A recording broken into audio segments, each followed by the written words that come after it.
It barely blows out. This thing doesn't weigh nothing. It should be standing up. It can't even stand a feather piece of plastic up in the air.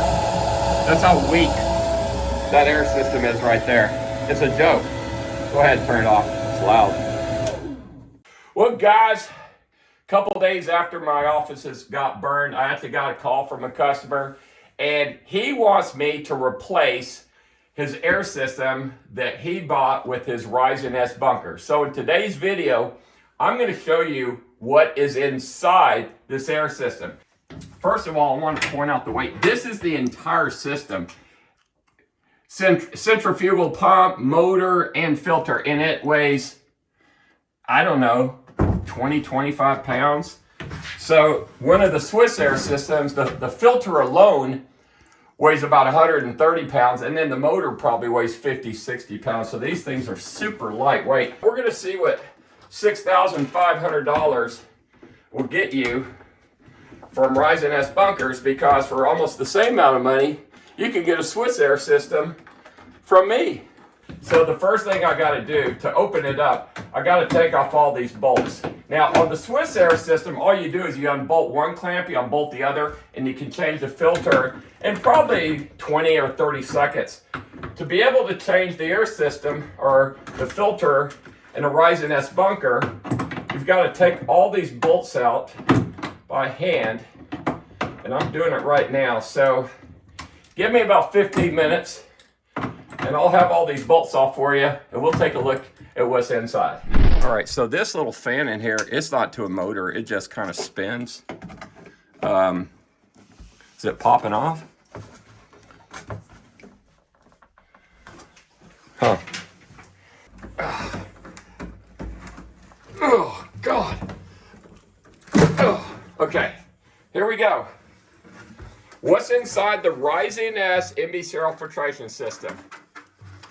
Here's the motor to bring in all the air. Now, I've Googled this on Amazon. I'll pop it up and show it to you here.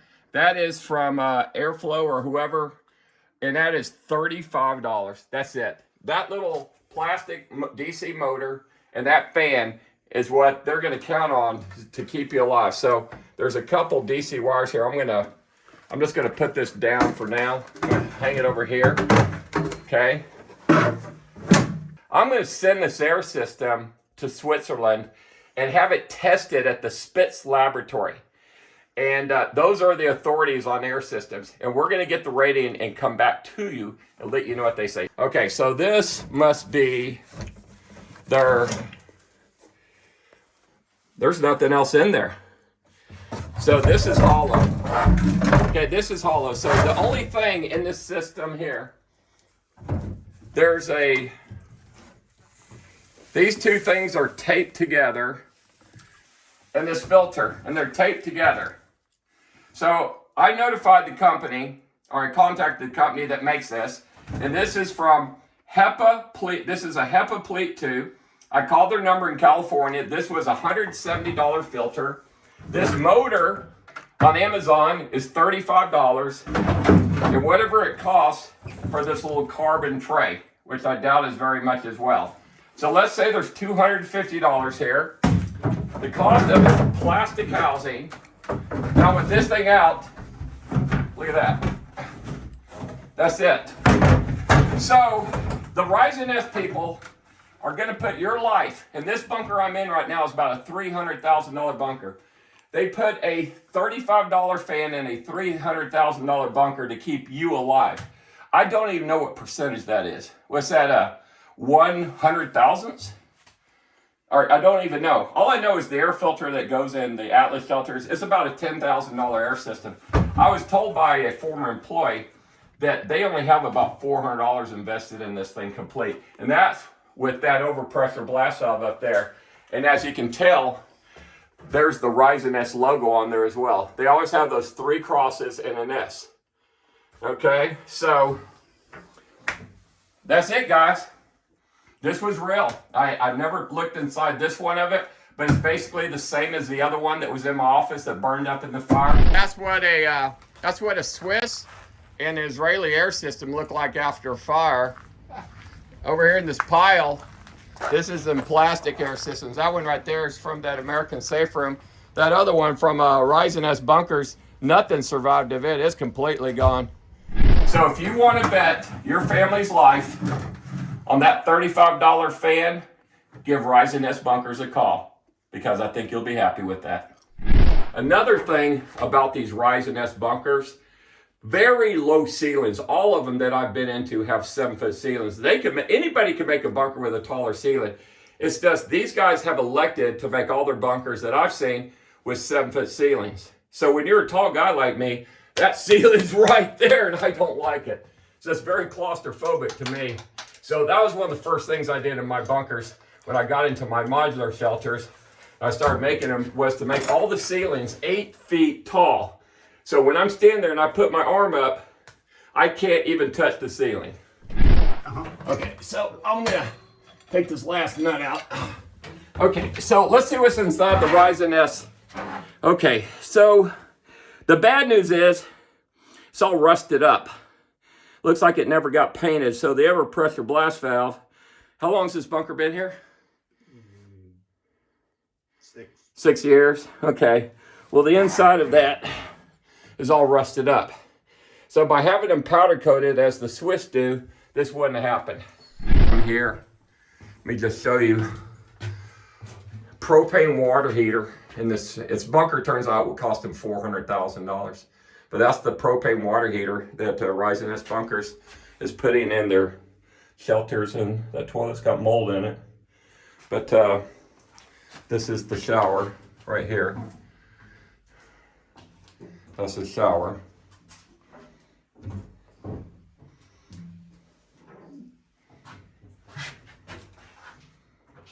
Okay. And of course, they bolt the shelters together. They weren't welded, so luckily hydrostatic pressure hasn't got in here. So they got this caulk in here, so hydrostatic pressure hasn't come in here and messed it up. Trying to carry this air system out of here, and good God, those stairs are steep. Oh man, I'm having a hard time getting this thing out of here.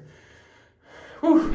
So to demonstrate how one of the Atlas survival shelters air systems works, I'm going to take you in a bunker. This is actually our overpressure blast valve, which we always put on the opposite end of the bunkers to have proper airflow and by the toilet so it takes the stink out. But this is one of our 10 by 50s from the Platinum series. Has under the floor storage, built-in water tanks, sliding doors, kitchen with granite counters, and a master bedroom. But I'm going to go back here and I'm going to film one of my Swiss-made NBC air filtration systems and show you what you would get if you would have bought an Atlas survival shelter. All right, guys, so welcome from the master bedroom in an Atlas survival shelter. So first of all you have to do to turn on my air system is this little switch. I just turn it on, and it's on, and that's it. It is not high voltage, as the competitor says. It doesn't require mechanical turning, as the competitor says. You don't have to send it back after a nuclear war for recalibrating, as the competitor says. And if you need to change the air system, you don't send it back to Israel or to Switzerland to change it. All you do is you unhook this thing right here, and in about 20 or 30 seconds, you hook this up right here, you hook this up right here, you strap it down, and boom, you have a new air system. So as I'm going to demonstrate, or I've done demonstrated to you, it took me 15, 20, 30 minutes to get inside the Rising S air filtration system, and then on top of that, I found 8 pounds of carbon, where this has 108 pounds of carbon.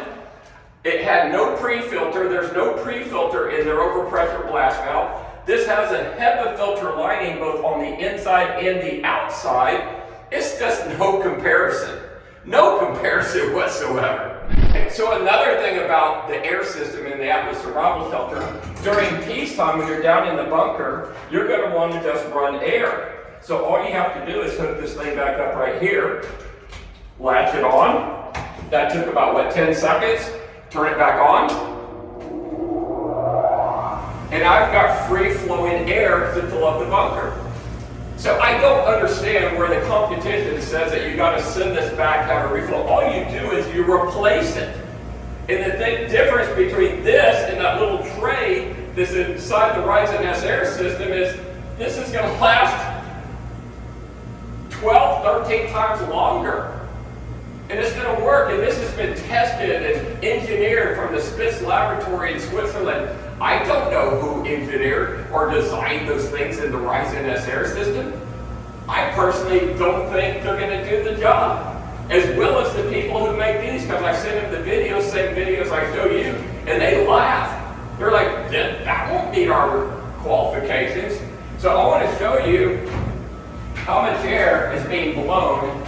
I want to show you how much air is coming through here. Ready? Remember where I did this with the Ryzen S? It barely blows out. This thing doesn't weigh nothing. It should be standing up. It can't even stand a feather piece of plastic up in the air. That's how weak that air system is right there. It's a joke. Go ahead, turn it off. It's loud. Wouldn't even blow a little piece of plastic. Watch this. See, he's blowing it away. Look at this. That's just a piece of plastic I ripped off some tarp outside. No comparison. Matter of fact, watch this.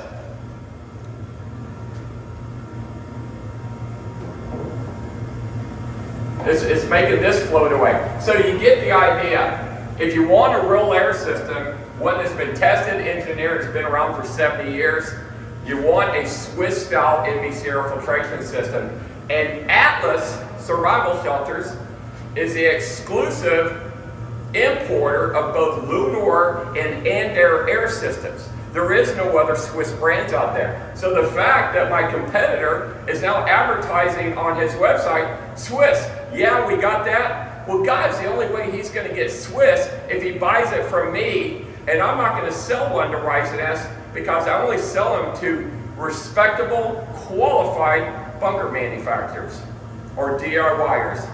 Unlike the Ryzen S air system, if you were to lose power in your bunker, you simply put on this handle, and I'm creating the same amount of air that I was doing before. And as you can tell, it cranks super easy. They have no way to manually operate their air system with a crank. Another thing that you can do with the Swiss air system, this can be replaced and this can be a heater.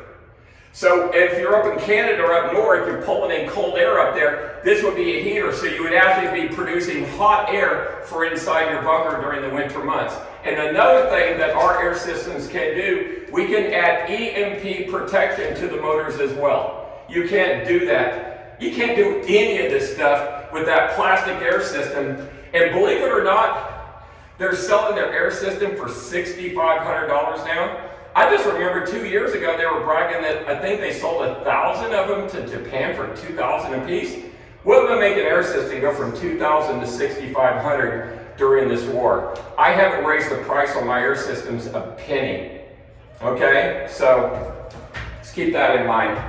But this will work. This will save your family's life. Well, I hope you guys enjoyed that. Look at these nice sliding barn doors that we put into our bunkers. Granite kitchen counters. Nice cupboards, under the floor storage, built-in water tanks, more sliding doors, tall ceilings, not that short stuff like Ryzen S. Flushing toilets, nice big walk-in showers, not metal boxes. Overpressure blast valve by the toilet where it should be. We call that a hand grenade hole, but basically if you're in your bunker, you want to see if there's smoke without opening the door, you can actually just open this, look outside, shoot at somebody, shoot a flare gun. I'm running my shelter on that cord right there. That's it. I'm not even drawing 15 amps to run my shelter, my lights, and my air system. That's it. Less than 15 amps. So there's no high voltage required and no mechanical cranking to make sure one of my air systems work. This is another bunker we're doing right now. Pretty cool, huh? So guys, I hope you enjoy another one of my YouTube videos. I know it looks like I'm picking on Ryzen S, but I'm actually not. I'm trying to protect you from people that would sell you an air system like this, and then you put your family in that bunker. Because you gotta go down there, you gotta have enough air to breathe, and I believe I'm doing the right thing by exposing how bad these air systems are. And it's not just this guy. This air system's not any better. This is from American Safe Room, and inside here, they have the exact same little DC $35 motor, and you know, it's pretty obvious this company copied that company, or pretty damn close to it. So guys, can't make this kind of stuff up. So listen, make sure you like, subscribe, and as always, I'll see you on the future video.